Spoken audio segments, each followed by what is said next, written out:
నమస్కారం అండి, this is #you. నిన్న హైదరాబాద్లోనే ఉన్నారా అందరూ? గడిచిన 12 ఏళ్ళు హైదరాబాద్లోనే ఉన్నారా? అంటే ఎందుకు అడుగుతున్నాను ఈ ప్రశ్న అంటే మనందరం కొంచెం అర్థం చేసుకోవాలి. ఏంటి, ఏపీలో సీఎం కుర్చీ కింద నీళ్ళు వస్తున్నాయి, ముందు చూసుకోండి, పడవ ప్రయాణాలు చేయనని కల్వకుంట్ల కవిత రెచ్చిపోయి మాట్లాడింది. ఏంటి రేయండి ఇక్కడ. లోకేష్ గారు, పవన్ కళ్యాణ్ గారు వాళ్ళది ఒకటే ప్రభుత్వం కదా. ఆంధ్ర ప్రభుత్వాన్ని నేను విజ్ఞప్తి చేస్తున్నా, వానాకాలం వస్తుంది, మీ సెక్రటేరియట్లో, మీ అమరావతిలో, మీ ముఖ్యమంత్రి గారి కుర్చీ కింద నీళ్ళు రాకుండా చూసుకోండి ఫస్ట్. సో అంత రెచ్చిపోయిన కవిత 2025లో తమరు నిజామాబాద్ ఎమ్మెల్సీయే కదా, దాని ముందు తమరు ఎంపీయే కదా, ఓడిపోతే ఎమ్మెల్సీ, దొడ్డిదారిని అర్జెంట్గా ఎమ్మెల్సీ అయిపోవాలి, అది మనకు తెలిసిందేలే. ఆ విషయం పక్కన పెడితే నీది నువ్వు చూసుకోలేవు కానమ్మా, నీకు పక్కన ఆంధ్రప్రదేశ్ గురించి ఇంత దిగులు, బెంగ, ప్రజల మీద ప్రేమ ఎందుకు పుట్టుకొచ్చింది అనిపించింది. సో నిన్న చాలా విజువల్స్ చూసాం. అసలు నేను వెళ్ళటానికి చాలా కష్టపడ్డా, నా కార్ సెన్సర్లు కొట్టి కొట్టి చంపేసింది, నీళ్ళు వచ్చేస్తున్నాయి హో అని చెప్పి. తర్వాత నాకు గుర్తొచ్చింది, అవును 2 ఏళ్ల పాలనే కదా కాంగ్రెస్ వచ్చి, దాని ముందు వరకు బాపు పాలన ఉండేది కదా, ఆ బాపు పాలనలో పెద్దదొర కూతురు కల్వకుంట్ల కవితే కదా మొన్న మాట్లాడింది, ఒక్కసారి దుమ్ము దులుపుదాం అని నాకే మూడొచ్చింది. వాళ్ళ రోడ్లు ఎలా ఉన్నాయక్క, మొత్తం మునిగిపోయినాయి. సీఎం కుర్చీ కింద నీళ్ళు వస్తే ఎక్కిరించావు. మీ బాపు 10 ఏళ్ల పాటు ఏం చేశాడు? నిన్న పడవ ప్రయాణాలు ఏం కర్మ, పెద్ద పెద్ద బోట్లు వేసుకెళ్ళచ్చు, పెద్ద పెద్ద యాచలు నడపచ్చు ఇక్కడ, అట్లా చేసిండు తెలంగాణని. ఇది కాకుండా మీకు ఒక స్లైడ్ వస్తుంది చూడండి. Rainfurry leaves 12,413 acres of farm land under sand, breach tanks and damaged roads in Nizamabad district. ఇది తమరహయంలోనే అక్క, ఫోటో కూడా వస్తుంది చూడండి ఎలా మునిగిపోయి ఉంటాయో. అక్కడ పీక్ కట్టలేవు కానీ నీకు ఆంధ్రప్రదేశ్ గురించి కావాల్సి వచ్చింది. వర్షం పడిన ప్రతిసారి, ప్రతి ఒక్కళ్ళు బైకులు కార్లు మునిగిపోయిన ప్రతిసారి, గడిచిన 10 ఏళ్ల ప్రభుత్వంలో మీ హయాంలో ఎంత డొల్లగా నడిచింది అనిపిస్తుంది. నువ్వే గుర్తొస్తావు ఇక్కడి నుంచి. ఎవరు తోడాలి నీళ్ళైతే? గడిచిన 10 ఏళ్ళలో ఎవరు తోడారు?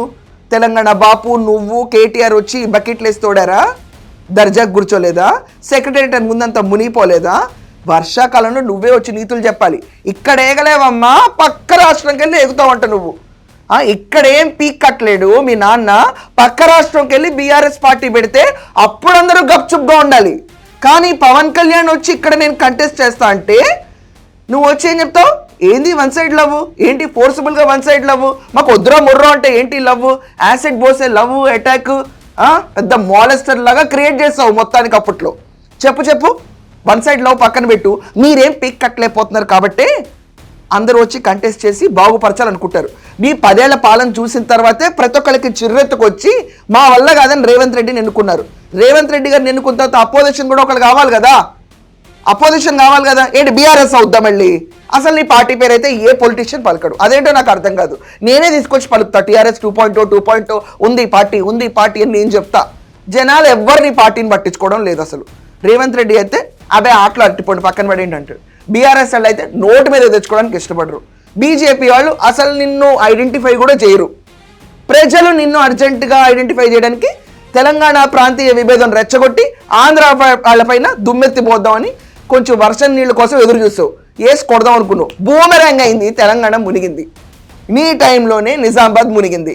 నువ్వు దీనికి ఎగలేవమ్మ కానీ పక్క రాష్ట్రంకి వెళ్ళి సూచనలు ఇస్తావు. కొంచెం ఆగు, ఇక్కడ ఏంటి విగ్రహాలన్నీ పార్సల్ చేస్తాను అక్క. ప్రకృతి ఇచ్చే వర్షాన్నే ఆపలే నువ్వు, ఇక్కడ ఆంధ్ర సెటిలర్స్ ఉన్నాళ్ళ ఓట్లు గల్లంతవుతాయి అన్న భయం నీలో ఉండదా? ఏదో మాట్లాడాలి కాబట్టి మాట్లాడతావు కానీ దమ్ముండి నువ్వు గనక అసలు పవర్లోకి రావటమే ఇంపాసిబుల్. ప్రాంతీయ విభేదాలు ఎవరు రెచ్చగొట్టినా వాళ్ళకి మద్దతుగా నుంచోవటం, అదే నీ పని. నెక్స్ట్ టైం నువ్వు వచ్చేది లేదు, పెట్టేది లేదు, అందరికీ తెలుసు. నువ్వు వచ్చాక విగ్రహాలు తీసి పార్సిల్ చేస్తావంటే నీ వెనకమాల కొంతమంది కూర్చుని ఓహో అక్క పార్సిల్ చేస్తుందంటే విగ్రహాలు అని చెప్పి ఎదురు చూస్తున్నారు. అక్కడ తీసే దమ్ము సత్తా ఎవరికి ఉంటుంది, ఇంక్లూడింగ్ యూ. ఎందుకంటే మీ బ్లడ్ లైన్లో ఒక హిస్టరీ ఉంది, బీఆర్ఎస్ బ్లడ్ లైన్. ఏంటంటే ముందు ఆంధ్ర వాళ్ళని గట్టిగా తిట్టాలి. వాళ్ళు బాబోయ్ మాకేంటి గొడవ అన్నట్టు ఉండాలి. అమెరికాలో ఎలా తిడుతున్నారు ఇండియన్స్ని, గో బ్యాక్ అన్నట్టు అలా తిట్టాలి. తిట్టిన తర్వాత ఎన్నికలు వచ్చినప్పుడు ఏం చేయాలి, సమ్మరంగా సబర్దీయాలని మీరు మా వాళ్ళే అని చెప్పి. ఈ టాక్టిక్స్లో నువ్వు ముదిరిపోయావక్క. మీ నాన్నని బాగానే ఫాలో అయ్యావు కానీ ఇక్కడ తెలంగాణ వర్షాల గురించి మర్చిపోయావు ఏంటి కవిత? నిన్న బొచ్చుడు మంది కార్లు పాడైపోయినాయి. లాస్ట్ గడిచిన 10 ఏళ్లలో అయితే అబ్బో వేల కొద్ది కార్లు పాడైపోతాయి.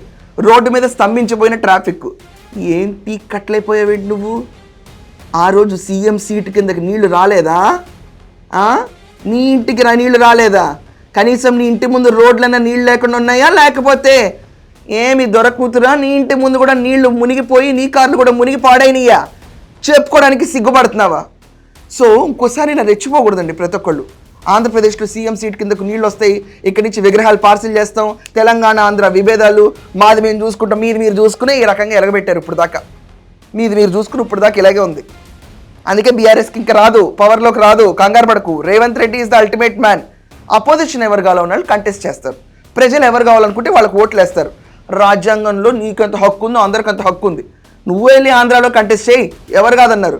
అంతే తప్ప ఇంకోసారి ఆంధ్ర వాళ్ళకి సీఎం కుర్చీ కింద నీళ్ళు వస్తాయి, పడవ ప్రయాణాలు చేయాల్సి వస్తాయి అంటే బకెట్లు నీ చేతికిచ్చి తోడు 10 ఏళ్ల పాటు మీరేం చేయలేదు కదా అనే సిచ్యువేషన్ వస్తుంది. వద్దక్క అందాక తెచ్చుకోకు.